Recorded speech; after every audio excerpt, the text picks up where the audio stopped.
Hola, ¿qué tal?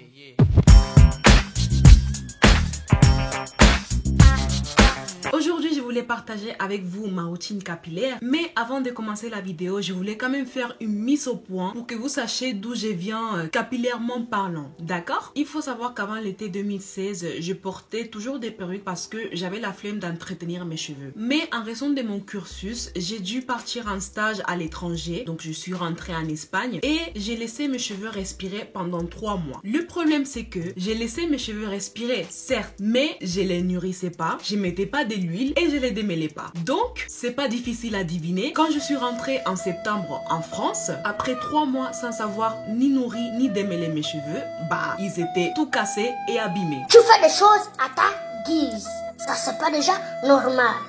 Tu vois les retombées? C'est à ces moments-là où j'ai commencé à faire des recherches pour savoir comment je pouvais récupérer tous les cheveux que j'avais perdus et la bonne santé des cheveux qui me restaient sur la tête. Je vais vous montrer jusqu'où m'arrivent les cheveux pour l'instant. Pour l'instant, mes cheveux, là j'ai fait un blow-up, donc il va pas avoir beaucoup de shrinkage. Mais mes cheveux m'arrivent là.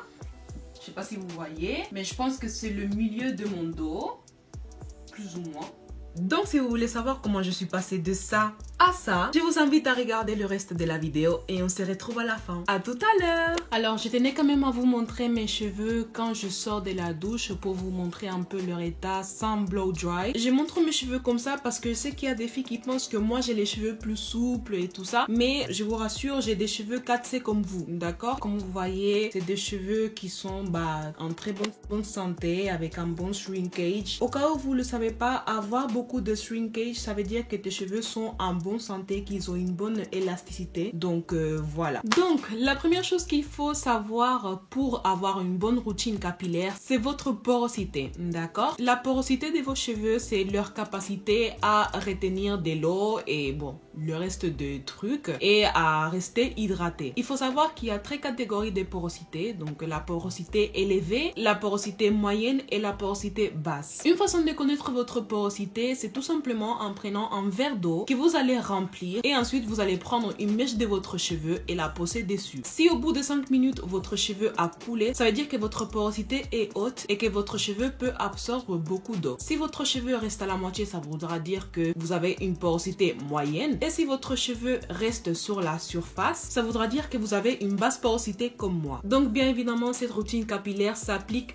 en grande partie aux filles comme moi qui ont des cheveux crépus 4C avec une basse porosité, mais il y a certains trucs qui sont valables pour tout le monde. Ensuite, on va parler des huiles. Personnellement, dans mon quotidien, j'utilise une huile qui est l'huile des pépins de raisin. Je sais pas si vous le voyez. C'est une huile que j'achète sur Aromazone et j'utilise cette huile-là parce que en faisant des recherches, j'avais découvert que, par exemple, l'huile d'olive ou l'huile d'hérisson, qui est devenue très connue ces dernières années, était trop lourd pour mes cheveux. Et vu que j'ai des cheveux avec une basse porosité, ils n'arriveraient jamais à l'absorber. L'huile d'olive et l'huile d'hérisson, je les utilise que pendant mes bains d'huile, comme vous allez voir dans ces clips-là, qui d'ailleurs est un clip très ghetto parce que j'utilise une bouteille de coca pour appliquer mon huile. Mais sachez que c'est parce que mon applicateur s'était cassé et vas-y, j'avais pas le temps d'aller chercher un autre, donc j'ai pris une bouteille de coca et j'ai fait un trou et c'était ça mon applicateur pour la journée. Désolée, franchement, une des raisons pour laquelle ces clips va tellement vite, c'est parce que j'ai trop honte. Mais voilà. Donc, comme je vous disais, j'applique l'huile d'olive et l'huile d'hérisson et ensuite, j'ai fait un bain d'huile. Pour faire ces bains d'huile, ce que j'ai fait, c'est mettre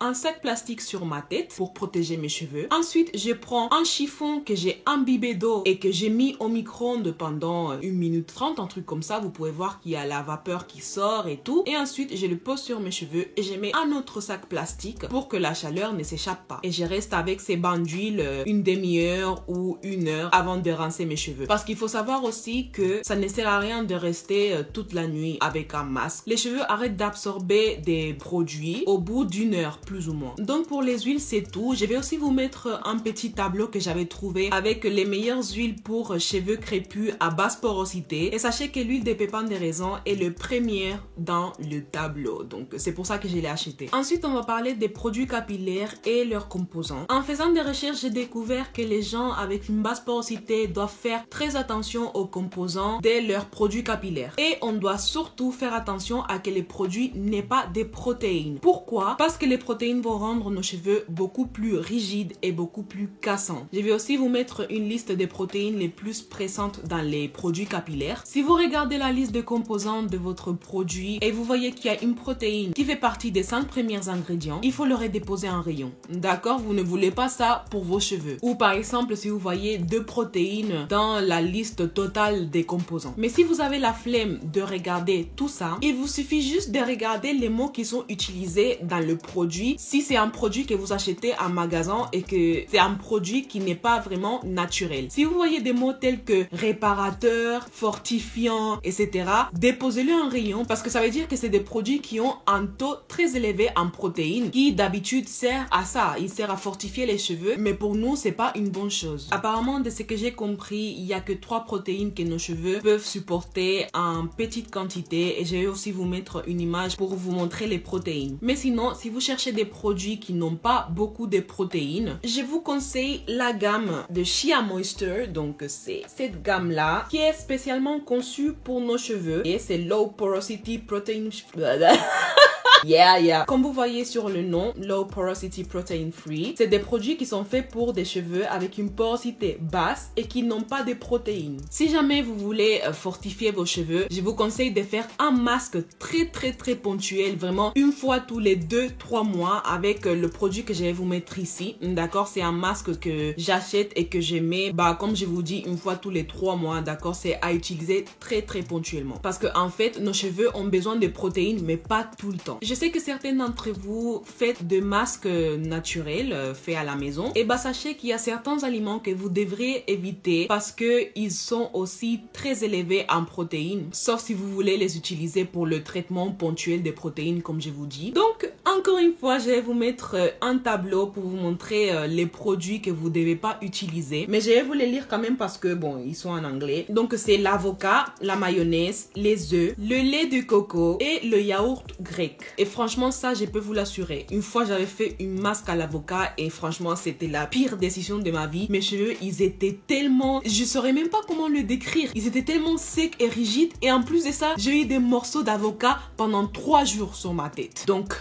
on va s'en passer, d'accord? Donc, voilà, pour la liste des produits, c'est tout. Après, j'ai quelques conseils à vous donner qui sont aussi très importants pour votre routine capillaire. Donc, le premier et le plus important, il faut être gentil avec vos cheveux. Il faut jamais brosser vos cheveux alors qu'ils sont secs. C'est interdit, d'accord? Si quand vous brossez vos cheveux, vous entendez ça veut dire que vous n'êtes pas en train de bien le faire. Quand vous brossez vos cheveux, ça ne doit pas sonner comme quand vous mangez des croûtons parce que ça veut dire que vous êtes en train de les abîmer. Donc toujours commencez délicatement par la pointe de vos cheveux, d'accord? Et vous remontez. Vous ne le faites pas dans le sens inverse. Et franchement, il faut dire à vos coiffeuses de faire pareil quand vous allez faire vos cheveux parce que je sais que des fois c'est compliqué de leur dire mais c'est très important. Il y a beaucoup de coiffeuses qui brossent nos cheveux n'importe comment parce que c'est pas leurs cheveux à elles. Et c'est très important de leur dire comment il faut brosser vos cheveux parce que c'est vos cheveux qu'elles vont casser. Aussi personnellement, quand je vais laver mes cheveux, je les divise en plusieurs parties et je fais des twists. Je lave mes cheveux par partie et je ne les brosse pas jusqu'à ce que je finis de les laver. En fait, ce que je fais quand je finis de les laver, c'est appliquer l'huile de pépins dérisant alors qu'ils sont encore mouillés et je scelle l'humidité avec du beurre de karité. Et c'est à ce moment-là où je brosse mes cheveux et je fais des twists à nouveau pour le laisser sécher naturellement. Aussi, si vous avez le temps, privilégiez le démêlage à la main. Le démêlage à la main consiste à prendre un petit bout de cheveux et séparer petit à petit tous les cheveux. C'est une méthode qui prend assez de temps, mais à la fin, ça lève beaucoup moins de cheveux que la brosse. Évitez la chaleur au max, d'accord? Si je suis pas pressée, je préfère vraiment utiliser la technique du fil. Comme j'avais expliqué dans ma vidéo, comment mettre une wig sans natte collée. C'est une technique qui consiste à enrouler les cheveux avec du fil pour les détendre un peu. Un autre conseil que j'aimerais vous donner, c'est le satin, d'accord? Que ça soit des bonnets en satin, des foulards en satin ou même des oreillers en satin, d'accord? C'est très important pour protéger vos cheveux. cheveux. Parce que pour celles qui ne le savent pas, le coton absorbe toute l'humidité de nos cheveux. Donc c'est très important quand vous allez au lit de couvrir vos cheveux avec un truc en satin. Comme je vous ai dit, si jamais ces trucs-là ne restent pas dans votre tête, vous pouvez utiliser un durag. Si ça marche pas comme je vous dis, vous pouvez utiliser ça. Je vous mettrai le lien en barre d'infos parce que les oreillers,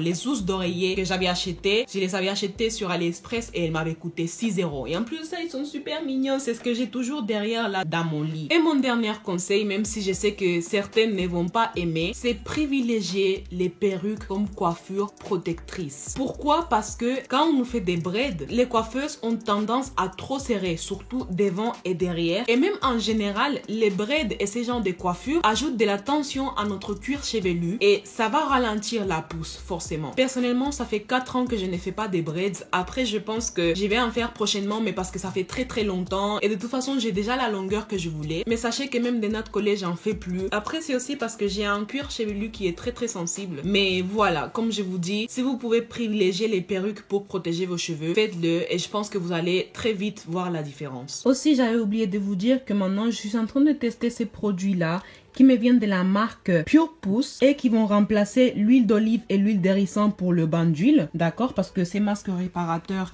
a déjà ces produits dedans, en plus d'autres produits qui sont aussi très bons pour nos cheveux. C'est lait hydratant qui n'a pas d'étiquette, mais bon, vous pouvez voir les ingrédients dans mon Insta et dans l'Insta de Pure Pousse. Ce lait va remplacer l'huile de pépins d'hérisson parce que il y en a déjà dedans, en plus d'autres produits comme du aloe vera par exemple. Et pour sceller l'hydratation, j'ai utilisé ces beurre nourrissant qui a déjà du beurre de karité dessus ainsi que du beurre de mangue et bon plein d'autres produits. Comme je vous dis, la liste est très longue, donc si vous voulez la voir, vous pouvez aller sur mon Instagram parce que j'ai fait un post en les utilisant ou sur l'Instagram de Pure Pousse aussi. Et du coup, dans quelques semaines, je vous ferai un update pour vous dire si ça marche pour moi parce que c'est des produits qui sont censés favoriser la pousse. Donc je vous dirai si ça a aidé mes cheveux à pousser ou pas. Honnêtement, j'ai pas des buts précis de longueur ou quoi. Du coup, je pense que je vais faire un update tous les 3 ou 6 mois sur ma routine capillaire pour voir si j'ai changé des trucs. N'hésitez pas à me dire,